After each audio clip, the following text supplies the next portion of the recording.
अस्सलाम वालेकुम एवरीवन, कैसे हैं आप लोग? ठीक ठाक हैं? इस वक्त एक नई लोकेशन से मैं आपको एक वीडियो बनाते हुए नज़र आ रही होंगी। खैर, इस वक्त जहाँ मौजूद हूँ उसकी तो सूरत हाल बाद में बताऊँगी कि मैं कहाँ हूँ, लेकिन अभी जो हम बात कर रहे हैं कल जो गुलिस्तान जौहर में जो एक मॉल का इफ्तिताह हुआ था। और हुआ ये था कि जब वहाँ वो लाइन लगी हुई थी, मुझे नहीं पता था। वो वीडियो मेरे व्लॉग में अगर आप लोगों ने देखी हो, मैंने लगाई है। मेरा टेलर वहीं इरम में ही है सामने ही।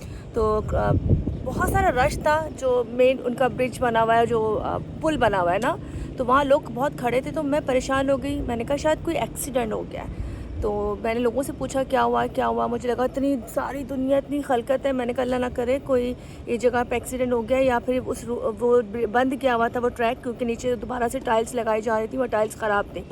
तो मैंने कहा शायद हो सकता है बाइक्स वाले उसमें एंजॉय कर रहे हो। लेकिन फिर हमने किसी से पूछा तो उस लड़के ने कहा जी यहाँ पर जो ड्रीम बाज़ार के नाम से इफ्तिताह हुआ है। वहाँ पे लंडे बाज़ार के जो कपड़े हैं, 100 रुपये की शर्ट और इस तरह की चीज़ें रखी गई थी, और उसकी वजह से यहाँ पे पूरी खलकत जो थी वो जमा हो गई। खैर, अफसोस की बात सिर्फ ये थी इसमें कि इस वक्त गुलिस्तान जौहर क्या, मुझे लग रहा था कि पूरा गुलशन, डिफेंस और हर तरह से जो लोग थे वहाँ पे सब मौजूद थे। और बदतमीज़ी का ये आलम था कि वहाँ पर समझ ही नहीं आता, सिर्फ सर ही सर नज़र आ रहे थे। खैर, वहाँ पे बकौल उनके जी पुलिस को इन्फॉर्म नहीं किया गया था, और उनका इफ्तिताह था नया मॉल का, तो वो लोगों को संभाले नहीं जा रहे थे। काफ़ी लोग ने अंदर आके चीज़ों को तोड़ा फोड़ा, कपड़े उठाए। मुझे जब किसी लड़के ने कहा जी वहाँ पे सेल लगी है, तो मुझे हंसी इस बात पे आई कि यहाँ बिजली के बिलों के लिए, पानी के लिए, राशन के लिए, किसी चीज़ के लिए हम लोग नहीं निकलते हैं। और अगर हम कह देते हैं महंगाई होगी है, आवाम बाहर निकल आए, सच बोलते हुए इनकी माँ मर जाती, माजरत के साथ इनके लोगों की ज़बानें बंद हो जाती हैं। लेकिन सेल के लिए, इस तरह के मुफ्ते के लिए, सब चीज़ों के लिए ये लोग बाहर निकल आते हैं। तो कल वहाँ पे जो भी व्यू था वो बहुत ख़तरनाक था, क्योंकि हम लोगों ने न्यूज़ में दिया था, और न्यूज़ वालों ने जो हमारे चैनल में और सब ने उसको कवर किया था, वो यही चीज़ें चल रही थी कि जी वो पब्लिश जो भी इन्होंने पहले किया था गलत किया था। ठीक है, मैं मानती हूँ, ठीक है। आपको वो जो बड़ी बड़ी गाड़ी में वहाँ लोग नज़र आ रहे थे 100 रुपये की शर्ट लेने के लिए, 2000 का 1000 का फ्यूल लगा के वहाँ जो लोग धक्के खाते हुए नज़र आ रहे थे, उनसे मेरा ये सवाल बनता है। पहली बात तो ये है कि ये जो हमारे अंदर मैनर्स क्यों नहीं, हम लाइन्स में क्यों नहीं अंदर जा सकते, हम एक प्रोटोकॉल क्यों नहीं फॉलो करते। ज़रूरी है कि दरवाजे तोड़ेंगे, अंदर घुसेंगे, रैक गिराएंगे, कपड़े उठाएंगे, फिर जाके हम बताएंगे कि जी हम पाकिस्तानी हैं। तो यहाँ पर वो तमाम वीडियो देखने के बाद जो हर जगह कल वीडियो चल रही थी, मुझे बेइंतहा दुख हुआ। वो वीडियो मेरे पास मौजूद है, मैं इसमें भी लगाऊंगी वो, कि मैं उनसे पूछूँ क्या हुआ, कुछ हो गया है। और वो उसके बाद पता चलता है न्यूज़ पे हर जगह लोग कैप्चर कर रहे थे, क्योंकि हर बंदे के हाथ में सब मोबाइल था, और वो उस पल को जो बाहर खड़े थे वो हंसते हुए मना रहे थे, और ये कहते कि हम वो जाहिल कौम है कि जो अब पानी के लिए, बिजली के लिए, अपने हकूक़ के लिए कोई मर जाए, कोई किसी को मार के चले जाए, कभी बाहर नहीं निकलेंगे। लेकिन वो इस तरह की सेलों के लिए बाहर निकल आते हैं। खैर, साथ साथ एक वीडियो और मैं आपसे मेंशन करना चाहूँगी। कल जो हमारी आर्टिस्ट हैं, उनका बज़ाहिर बोला गया जी उन्होंने किसी को मारा, और मारते हुए रोते हुए आगे चले गई। मैं उनको पिछले कई सालों से जानती हूँ। अब वो ड्रंक थी या नहीं थी, मैं इस पर बात नहीं करती, लेकिन वो इतनी नाइस औरत है, इतनी नाइस औरत है। अब वल्लाह आलम क्या बात हुई है, क्योंकि उनकी पुरानी वीडियो कोई भी ऐसी चीज़ नहीं आई कि उन्होंने किसको हिट किया था, क्या हुआ था। जहाँ तक मेरे सुनने में आया है कि उनकी गाड़ी का टायर ब्रस्ट हुआ था, और उसके साथ अनबैलेंस होकर वो गाड़ी किसी से टकराई। अब देखिए, बात हो जाती है अगर एक बंदी नशे में थी, जो नताशा थी, उसके मारने में और कोई टायर ब्रस्ट हो जा रहा है या कुछ हो जाए, इसमें बहुत फ़र्क होता है। सारों को आप एक कान से नहीं खींच सकते। बहुत सी चीज़ें ऐसी होती हैं कि हमें दिखता कुछ और है। तो काइंडली पहले तस्दीक कर लें, फिर आप लोग अपना मंजन जो भी हमारे समेत बना रहे होते हैं व्लॉगिंग, वो बाद में करें, क्योंकि बहुत सी चीज़ें ऐसी हैं जो हम लोगों को नहीं पता होती हैं, लेकिन हम इसलिए बनाते हैं कि जी हमें व्यूज़ चाहिए होते हैं, हमें पब्लिसिटी चाहिए होती है। तो खैर, ऐसी बहुत सी चीज़ें थी जो अभी हमारे सामने से गुजरेंगी। जब ये चीज़ मेरे पास आएगी मैं क्लियर ज़रूर करूँगी, क्योंकि अंजलिना बहुत अच्छी डायरेक्टर हैं। मैंने भी उनके साथ, जब मैं स्टार्टिंग में आई थी 15 साल पहले, तो मैंने भी उनके ड्रामे किए थे, और ये काफ़ी बड़ी बड़ी प्रोडक्शन करती थी।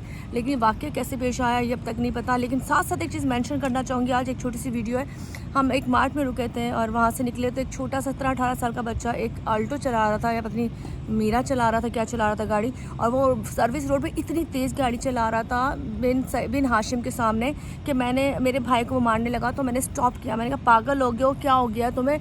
इतने में वहाँ 5-6 गार्ड खड़े थे, उन्होंने उसको इशारा किया और उसको रोका कि बेटा क्या कर रहे हो, क्या पागल हो गए हो?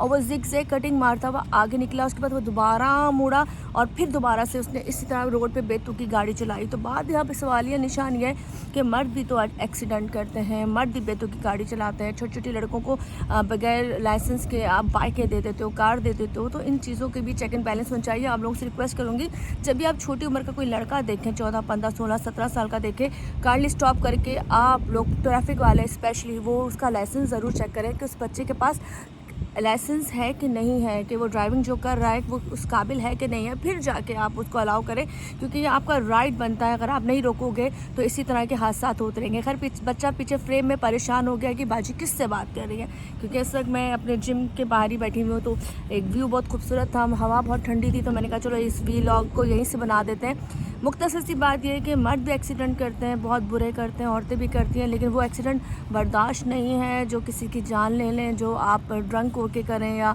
आपसे गाड़ी कंट्रोल ना हो। बाकी अल्लाह ना करे टायर ब्लास्ट हो जाता है, ब्रेक फेल हो जाती है, वो अल्लाह की तरफ से उन चीज़ों की मार्जिन छूट दिया करें। और सबसे बड़ी बात, हम जितने लोग हैं, मैं आप लोगों से रिक्वेस्ट करूँगी, जितने भी यहाँ पे व्लॉगिंग करते हैं लोग, पहले तस्दीक कर लें कि असल कहानी क्या हुई, किस वजह से ये चीज़ें सानिया पेश आया। क्योंकि होता है क्या है कि हम बहुत उसकी हाइप बना देते हैं, हाइप बनाने के बाद में पता चलता है कि जी वाक़या तो कुछ और था और हम बयान कुछ और कर रहे थे। खैर हमने दोनों चीज़ों को मेंशन कर दिया। स्पेशली यार शेम उन लोगों के लिए जो हकूक़ के लिए नहीं निकलते, पर सेलों पे लगने वाली जो सेलें लगती हैं उसमें हज़ारों लाखों रुपए की गाड़ियाँ लेके निकल जाते हैं, और वहाँ जाने के बाद हम अपने पाकिस्तान का मुँह काला करते हैं। जगह जगह हमारी वीडियो पब्लिश हो रही है, जगह जगह हम देखा जा रहा है कि जी कराची में गुलिस्तान जौहर में इस तरह मॉल बना और वहाँ पे लोग 100-100, 200 रुपये की शर्ट के लिए 2-2 हज़ार का फ्यूल जमा लेकर डालवा कर बाहर खड़े थे और दरवाजे तोड़ के पूरे मॉल की डैश कर दी थी। तो यहाँ आप समझ सकते हैं कि डैश क्या कर दी थी। खैर यहाँ से इस वीडियो को ख़त्म करती हूँ, क्योंकि बच्चा बार बार हमारी वीडियो में आ जा रहा है। क्यूट सा बेबी है, इसको परमिशन दे देते हैं, कोई गल नहीं। खैर अपना ख्याल रखिएगा और दुआओं में याद रखिएगा। बाकी बात ये है कि वो हमारी जो आर्टिस्ट है उनसे गाड़ी जानबूझ के लगी या कोई हादसा हुआ या ब्रेक फेल हो गई, ये तस्दीक नहीं, जब हो जाएगी तो उस पर बात करेंगे। लेकिन यहाँ बात हो रही गुलिस्तान जौहर की, जो लोगों ने बदतमीज़ी दिखाई है। अगर ये यकजहती आप लोग अपने मुल्क के हालात बेहतर करने में लगाओ ना, तो हमारी मुश्किलें आसान हो जाए। हम कहते हैं ना, हम लोग डंडा हाथ में लेके तब निकलते हैं जब हमें इस तरह की सेलें लग रही होती हैं, ऐसी चीज़ें लग रही होती हैं। हम अगर यही अपने यकजहती आपस में मोहब्बत बॉन्डिंग करके निकलें, तो जो हुक्मरान है ना, वो हमारे आगे कुछ नहीं है। पर हम लोगों को खुद ऐसे कहते हैं ना, जिस तरह की आवाम होगी वैसे हुक्मरान आप पे मुसल्लत किए जाएंगे। इसी वजह से हम पे मुसल्लत वो हैं क्योंकि उनके पास तो पैसा है, वो तो पैसे को पैसा कैश कर रहा है, लेकिन हम लोगों को मजबूरी में उन तमाम चीज़ों को पे करना पड़ता है। बिजली का बिल, खाने का बिल, क्रॉसरी का बिल, बच्चों का बिल, घर का बिल। आप सोचिए, आप इतनी सी सैलरी में आप कैसे पूरा कर सकते हो? तो लोग डाके चोरियाँ कैसे ना करें, लोग कैसे बददियानती ना करें, घर में चोरियाँ और कैसे ज़्यादा ना हो। क्योंकि आप जब देखते हो कि हमारे घर में खाने को नहीं और दूसरे घर में रेल फेल है, तो आपकी नीयतें ख़राब होती हैं। खैर इसी के साथ इस वीडियो को यहाँ से ख़त्म करती हूँ और उम्मीद करती हूँ समझ में आई होगी मेरी बात कि चेलों पे मत जाए, ये ध्यान ज़रा अपने मुल्क को बेहतर करने के लिए रखें। ओके, अल्लाह हाफ़िज़।